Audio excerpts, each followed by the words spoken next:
জাতীয় সঙ্গীত পরিবর্তন করার গুঞ্জন উঠেছে। আমার সোনার বাংলা, আমি তোমায় ভালোবাসি, এই জাতীয় সঙ্গীতটি পরিবর্তন করতে চাচ্ছে অনেকেই, কিন্তু কেন? থাকছে আজকের ভিডিওতে। চলুন শুরু করা যাক।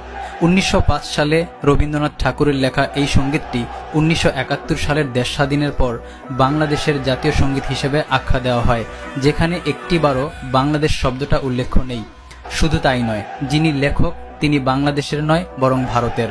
এখন অনেকের মনে প্রশ্ন জেগেছে, তাহলে কি ভারতের উদ্দেশ্যে লেখা হয়েছিল গানটি? যদি বাংলাদেশের উদ্দেশ্যে লেখা হতো তাহলে তো বাংলাদেশ কথাটি একবার হলেও উচ্চারণ হতো। শুধু তাই নয়, গানটিতে 3টি লাইন রয়েছে। এর মধ্যে একটি, তোমার আকাশ তোমার বাতাস আমার প্রাণে বাজায় বাঁশি, ওমা আমার প্রাণে বাজায় বাঁশি। এখানে মা কাকে বোঝানো হয়েছে? একটি মুসলিম দেশে সৃষ্টিকর্তাকে আল্লাহ না ডেকে মা ডাকবে কেন? এর জন্য আলেমরা এটা শিরক বলেছেন। এর জন্য অনেকের দাবি, গানটিতে যেহেতু শিরক রয়েছে, আবার বাংলাদেশ শব্দটি উচ্চারণ নেই, আমাদের দেশের কোনো লেখকও লিখেনি। ইতিমধ্যে যেহেতু অনেক দেশের জাতীয় সঙ্গীত পরিবর্তন করা হয়েছে, তাহলে আমাদেরটা কেন নয়?